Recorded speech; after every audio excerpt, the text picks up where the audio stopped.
Standard 12 physics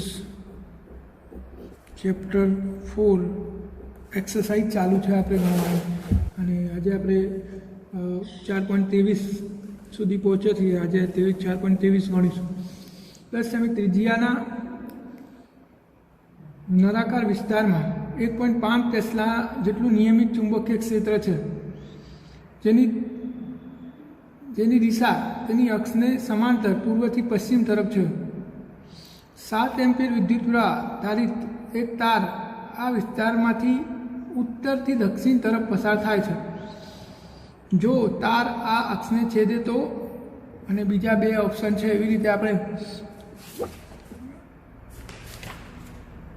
બળનું, એની પર લાગતા ચુંબકીય બળનું મૂલ્ય અને દિશા શોધવાના છે. તો જો એક નળાકાર વિસ્તાર છે, એનો આપણે આડછેદ લઈ લઈએ. આ એક નળાકાર વિસ્તાર છે, એટલે એની અક્ષ અંદર તરફ જતી દિશામાં હશે. આ એની અક્ષ અંદર તરફ જતી દિશામાં છે. એની ત્રિજ્યા આપેલી છે 10 સેમી. કેટલી ત્રિજ્યા છે? 10 સેમી. અહીંયા ચુંબકીય ક્ષેત્રનું મૂલ્ય 1.5 ટેસ્લા છે. ત્રિજ્યા તો આપણે લખી દીધી 10 સેમી. અને હવે નિયમિત ચુંબકીય ક્ષેત્ર તેની અક્ષને સમાંતર પૂર્વથી પશ્ચિમ તરફ છે. એટલે ઉપર આપણે પૂર્વ લઈ લઈએ તો અંદર તરફ પશ્ચિમ. આ ચુંબકીય ક્ષેત્ર અંદર, બહારથી અંદર જાય છે. હવે આ વિસ્તારમાં ઉત્તરથી દક્ષિણ તરફ એક તાર પસાર થાય છે. એટલે આપણે આ ઉપર પૂર્વ લીધું, નીચે પશ્ચિમ લીધું, તો ઉત્તર દક્ષિણ આપણે આ રીતે તારની લંબાઈને ઉત્તર દક્ષિણ ગોઠવી શકીએ. આ આપણું ઉત્તર અને આ દક્ષિણ. પૂર્વ ઉપર, પશ્ચિમ નીચે. તો આપણો તાર આ રીતે ગોઠવાયેલો છે. આ રીતે આપણો તાર થયો આપણો. તો કિસ્સા એમાં શું થશે? એમાં તાર આ અક્ષને છેદે છે.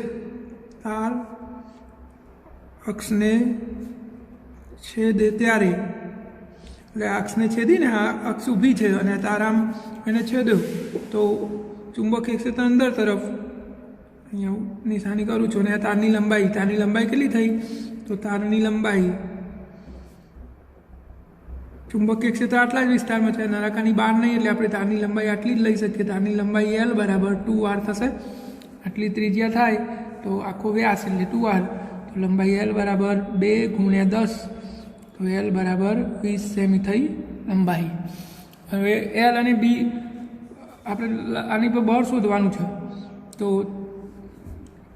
F = Q / V × B સૂત્ર પ્રમાણે, જો કે અહીંયા તો તાર વિદ્યુત પ્રવાહ આધારિત તાર છે, તો F = IL × B. તો ILB sin θ. હવે θ કેટલો થશે? તો જો આપણો L અને B અંદર તરફ ખૂણો π/2 થયો, તો θ બરાબર π/2. ધેરફોર F બરાબર ILB sin π/2. કિંમતો મૂકી દઈએ. આઈની કિંમત છે 7 એમ્પિયર. L આપણો આવ્યો 20 સેમી એટલે 0.2 મીટર. B આપણો 1.5 ટેસ્લા છે, અને sin π/2 ની કિંમત 1 થાય. તો જવાબ થશે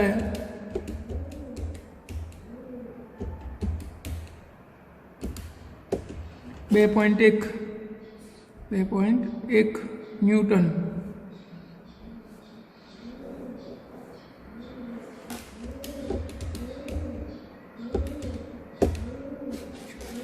તો આટલું બળ લાગશે કોની પર? તાર પર. લાગતું બળ શિરોલંબ ઉપર તરફ અધો દિશામાં, શિરોલંબ ઉપર તરફ અધો દિશામાં લાગે છે. મૂલ્ય આપણે જોયું 2.1 ન્યૂટન. હવે આપણે એનો પાર્ટ B ગણીશું. તો પહેલાં તાર આમ હતો, આ રીતે. આ તારને ઉત્તર પૂર્વ અને દક્ષિણ પશ્ચિમ દિશામાં ફેરવવામાં આવે છે. એટલે આપણે એને ફરાવીએ છીએ આમ થીટા ખૂણે. તો આપણે એને ફરાવી દીધો આ રીતે. આમ ફરાઈ દીધો તારને કેટલા થીટા ખૂણે પહેલાં આપણી આ તારની લંબાઈ હતી એલ અને હવે તારને આમ ફરાઈ દીધું તો એની લંબાઈ બદલાઈ જશે તો હવે આપણે લંબાઈ ગણવી પડશે એટલે આપણે બર ગણી શકીએ તો હું આ આકૃતિને આમ લંબાઈ દઉં ત્રિકોણની રીતે શોધવા માટે જો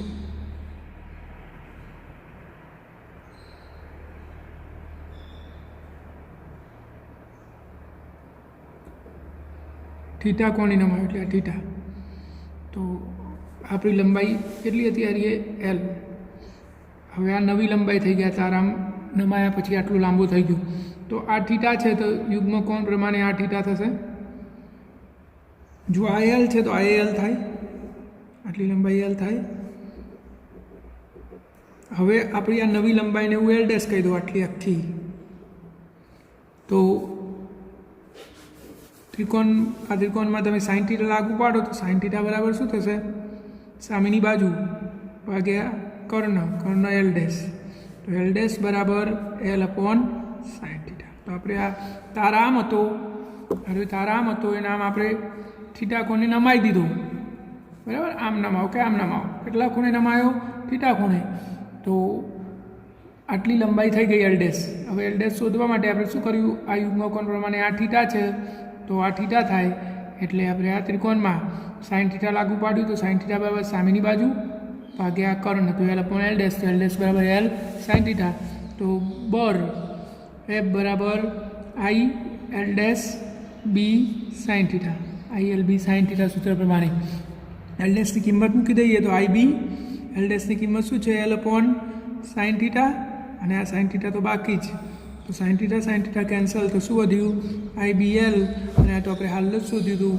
આઈની કિંમત છે 7 બીની કિંમત છે 1.5 અને એલની કિંમત આવી હતી 20 સેમી એટલે 0.2 જવાબ આવશે 2.1 ન્યૂટન આ એ શિરોલંબ અધો દિશામાં જ લાગે છે તો બંને બરોના મૂલ્યો સમાન અને દિશાએ સમાન એનો અર્થ શું થયો કે આ બર ખૂણા પર આધારિત નથી કોઈ પણ ખૂણા માટે સાચું છે એવું આપણે કહી શકીએ હવે લાસ્ટ સી ઉત્તર દક્ષિણ દિશામાં રહેલા તારને અક્ષથી 100 સેમી જેટલો નીચે ઉતારવામાં આવે તો પરિસ્થિતિમાં તાર પર લાગતા બળનું મૂલ્ય અને દિશા શોધો જો આ આપણું પહેલી આકૃતિ હતી ફરીથી દોરીએ આપણો તાર પહેલાં અહીંયા હતો લંબાઈ કેટલી એની એલ એને આપણે નીચે ઉતાર્યો કેટલો 6 સેમી જેટલો 6 સેમી જેટલો નીચે ઉતારી દીધો એને અહીંયાથી પકડીને એને નીચે લાવી દીધો હવે નીચે લાવીએ તો આ નાનાકાર વિસ્તારમાં તારની લંબાઈ ઘટે આપણે એને એલ ડેશ કહી દઈએ આખી લંબાઈને આટલી આખી લંબાઈને શું કહી દીધું એલ ડેશ તો આપણે એલ ડેશ શોધવાનો થાય આ આપણે કેટલું નીચે ઉતાર્યું છે 100 સેમી જેટલું તો આપણે આમ કરીને ગણી શકીએ જો આ ત્રિજ્યા થાય આ એ ત્રિજ્યા થાય ત્રિજ્યા 10 સેમી છે તો પાયથાગોરસનો પ્રમેય લાગુ પાડીને આપણે આ એક્સ તો એલ ડેશ બરાબર શું થશે 2x થાય તો આપણે 2x શોધવાનું થાય 2x શોધો એટલે એલ મળી જાય તો આપણે x શોધી દઈએ આમાંથી તો જો આ પાયથાગોરસના પ્રમેયમાં શું થશે આ કર્ણ અને બે બાજુઓ તો x² બરાબર શું થશે 10નો વર્ગ માઇનસ 6નો વર્ગ 100 માઇનસ 36 તો x² બરાબર 64 ત્યારબાદ એક્સ બરાબર 8 સેમી આટલી તારની લંબાઈ આવી એક્સ આવ્યો તો તારની લંબાઈ કેટલી થશે તારની લંબાઈ એલ બરાબર 2x તો 2 ગુણ્યા 8 બરાબર 16 સેમી આટલી લંબાઈ થશે તારની હવે તાર પર લાગતું બળ તાર પર લાગતું બળ એફ બરાબર આઈ એલ બી સૂત્ર પ્રમાણે એના એ જ જવાબ થશે ના એલની કિંમત બદલાઈ ગયેલી નહીં થાય આઈની કિંમત 7 એલની કિંમત આવી 16 સેમી એટલે 16 ગુણ્યા 10⁻2 ઘાત અને બીની કિંમત છે 1.5 ટેસ્લા તો આપણો જવાબ થશે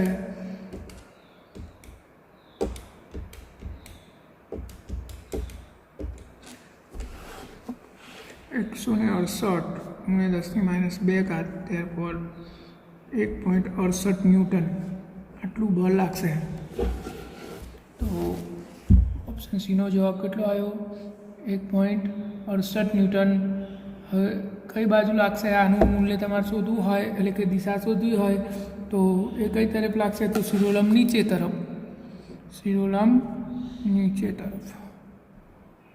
આગળનો દાખલો જોઈએ આપણે 4.24.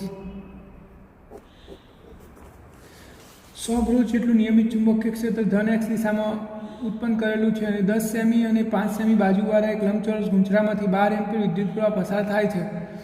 તો આકૃતિમાં દર્શાવ્યા મુજબ જુદા જુદા ગુંચરા પર લાગતા ટોર્ક કેટલું હશે અને દરેક કિસ્સામાં કેટલું બળ લાગતું હશે? કયા કિસ્સામાં સ્થાયી સંતુલન દર્શાવે છે એવું આપણને પૂછ્યું છે. સ્થાયી સંતુલન ક્યારે હોય? તો સ્થાયી સંતુલન ટોર્ક 0 હોય અને સ્થિતિ ઊર્જા ઋણ હોય ત્યારે સ્થાયી સંતુલન કહેવાય. નહીં તો ટોર્ક 0 હોય પણ સ્થિતિ ઊર્જા ધન હોય તો સ્થાયી સંતુલન ના કહેવાય. તો આપણે એ બધું આપણે આમાં ગણવાનું છે. આપણને 6 કિસ્સાઓ જુદા જુદા આપ્યા છે. આપણે કિંમતો પહેલાં નોંધી લઈએ. તો ટી બરાબર 3000 ગ્રોસ એટલે કે એપ્રોક્સિમેટલી 0.3 ટેસ્લા થાય. ગ્રોસને ટી બરાબર 3000 × 10⁻⁴ ટેસ્લા એટલે 1 2 3 ને 4.3 ટેસ્લા. અને લંબાઈ આપેલી છે 10 સેમી, પહોળાઈ આપી છે 5 સેમી અને પ્રવાહ આપ્યો છે 12 એમ્પિયર. બરાબર, આટલી કિંમતો આપણને આપેલી છે. આપણે આનું ક્ષેત્રફળ શોધી શકીએ. એ બરાબર LB. તો 10 × 5 50 સેન્ટીમીટર સ્ક્વેર. તો એને આપણે મીટર સ્ક્વેરમાં ફેરવી દઈએ. 50 × 10⁻⁴ મીટર સ્ક્વેર. તો 5 × 10⁻³ મીટર સ્ક્વેર ક્ષેત્રફળ થશે. બરાબર. તો હવે આપણે આ બધી જુદી જુદી કિસ્સાઓ માટે ગણીએ તો જો ચુંબકીય ક્ષેત્ર Z એમ પર છે એવું આપણને રકમમાં કહી દીધું છે. આ X એમ, આ Y એમ અને આ Z એમ. હવે અહીંયા જે લંબચોરસ ગુંચરું છે આ રીતે છે, એટલે કે X Z સમતલમાં છે અને પ્રવાહની દિશા આ રીતે છે. તો આ ગુંચરા પર લાગતું ટોર્ક ગણવાનું છે. તો જો આ ગુંચરું YZ સમતલમાં છે, એની ડાયપોલ મોમેન્ટ કઈ દિશામાં હશે?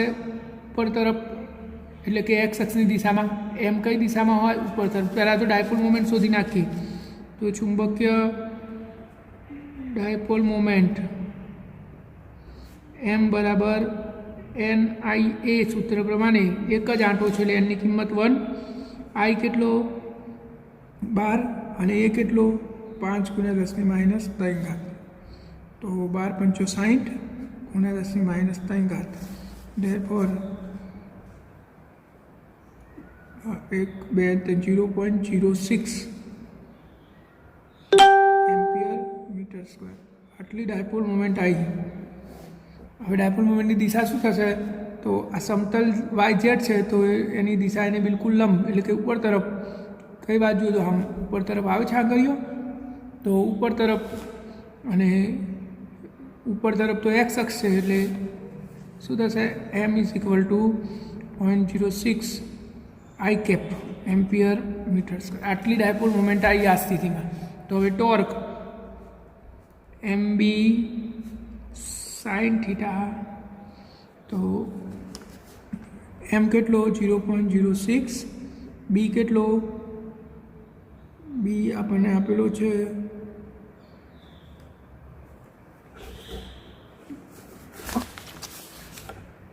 B 0.3 tesla. 0.3 ટેસ્લા. તો જવાબ થશે 0.3 × 0.06. જવાબ થયો 0.018 ન્યૂટન મીટર. આટલું ટોર્ક લાગશે. હવે ટોર્ક કઈ દિશામાં લાગશે? તો ટોર્ક આપણે કહી શકીએ કે અહીંયાથી આપણે એની દિશા શોધી શકીએ. જો ટોર્ક ટો બરાબર M × B થાય. હવે M આપણે કઈ દિશામાં શોધ્યું હતું? I. તો M I cap cross B કઈ દિશામાં છે? K cap. X Z એમ પર છે તો MB I × K - J cap. તો ટોર્ક કઈ દિશામાં લાગશે? ઋણ વાય દિશામાં. હવે ટોર્ક લાગે છે એટલે સ્થાયી સંતુલનમાં તો હોય જ નહીં. એ પહેલાં કિસ્સા માટે આ ટોર્ક આવી ગયું, એની દિશા આવી ગઈ એને બહાર. તો લૂપ બંધ ગારો હોવાથી પરિણામી બળ શૂન્ય થાય છે. એનો મતલબ થયો કે બધા કિસ્સાઓમાં બળ તો શૂન્ય જ થવાનું છે. હવે આપણે બીજી આકૃતિ જોઈએ. આ ઝેડ આ વાયામ અને આ એક્સએમ ઉપર તરફ એ ચુંબકીય ક્ષેત્ર આપણું આ દિશામાં છે અને આપણી લૂપ હવે આ રીતે છે, આ દિશામાં પ્રવાહ પસાર થાય છે. સેમ પહેલી જે આકૃતિ હતી એના જેવી સેમ, ખાલી પહેલાં લૂપ આમ હતી ઊભી, એને આમ આડી કરી દીધી, કશું બદલાયું નથી. તો આમાં એ શું થશે? એના એ જ જવાબ થશે. જો ડાયપોલ મોમેન્ટ તો આપણે શોધી દીધી, કેટલી આવી હતી? ડાયપોલ મોમેન્ટ આવી હતી આપણી 0.06 એમ્પિયર મીટર સ્ક્વેર. આટલી ડાયપોલ મોમેન્ટ આવી તેની દિશા શું થશે? તો અહીંયા જુઓ, વાય અને ઝેડ સમતલમાં લૂપ છે, તો ડાયપોલ મોમેન્ટ ઉપર તરફ. તો ડાયપોલ મોમેન્ટની દિશા m = 0.06 i cap ampere metre square. તો ટોર્ક કેટલું થશે? mb sin θ સૂત્ર પ્રમાણે કેટલું આવ્યું હતું આપણું? mb sin θ પ્રમાણે થીટા તો π/2 જ થાય, તો એમની કિંમત 0.06 અને બીની કિંમત 0.3. જવાબ આવ્યો તો આપણો 0.018 ન્યૂટન મીટર. અને દિશા કઈ થશે? વાયામની ઋણ દિશા. બળ 0. એના એ જ કિસ્સો છે, લૂપ એના એ જ સમતલમાં છે અને પ્રવાહ એ જ દિશામાં છે, તો બધું એમના એમ જ. હવે કિસ્સો સી કિસ્સો આપણે જોઈએ. તો હવે જે આ લૂપ છે આપણી એ એક્સ ઝેડ સમતલમાં છે.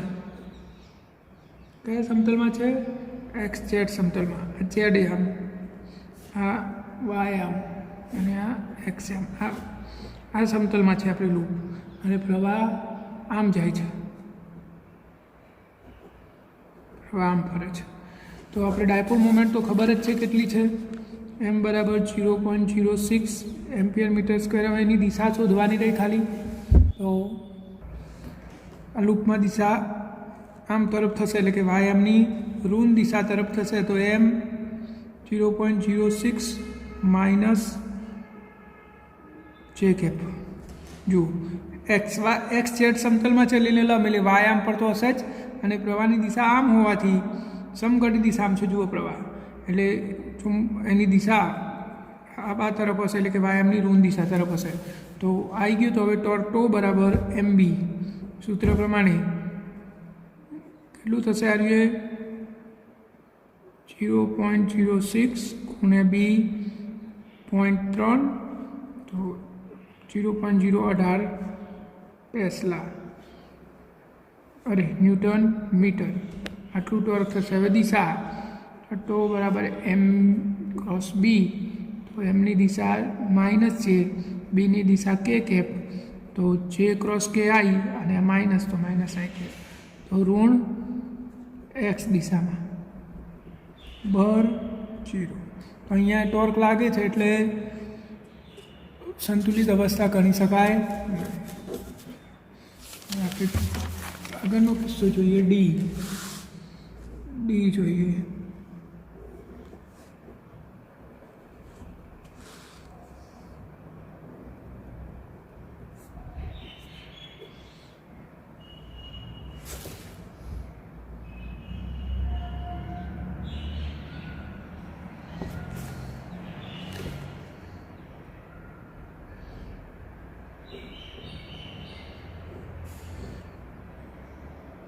ત્રીસનો ખૂણો છે, આ રીતે છે.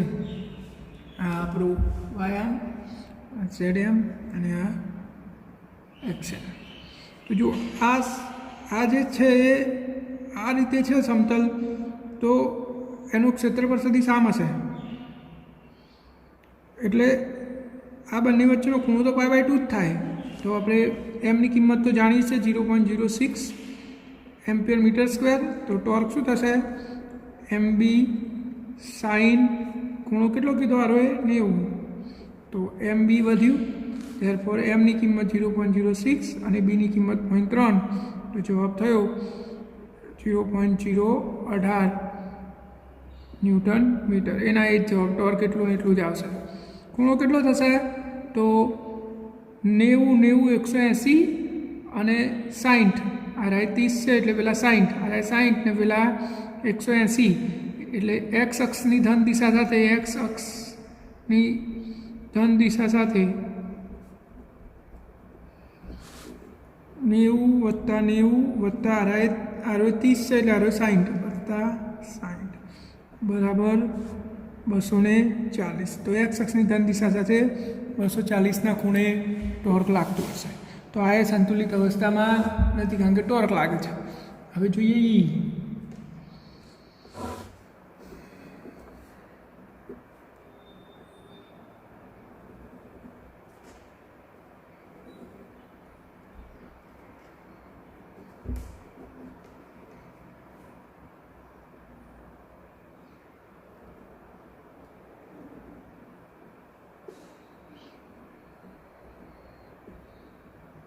આ રીતે છે.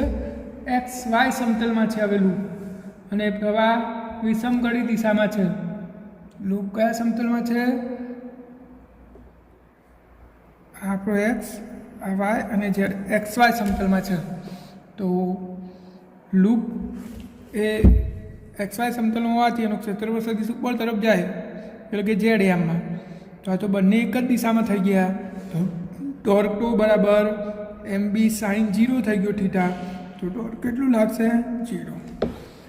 ટોર્ક 0 લાગ્યું તો હવે આ સંતુલિત સ્થિતિ હોય કે ના હોય એ આપણે નક્કી કરવું પડે. તો એ આપણે નક્કી કરી દઈએ ઈમાં. તો આપણે આની સ્થિતિ ઊર્જા ગણવી પડે. તો એની સ્થિતિ ઊર્જા શું થાય? -MB cos theta. તો cos 0 ની કિંમત 1 માઇનસ એમની કિંમત 0.06 અને બીની કિંમત 0.3. તો જવાબ આવ્યો -MB સ્થિતિ ઊર્જા. તો 1.8 જૂલ. ઋણ આવી તો આ સ્થાયી સંતુલન છે. સંતુલન એ કિસ્સો શું છે? સંતુલનમાં છે. અને હવે આપણે જોઈએ F. તો F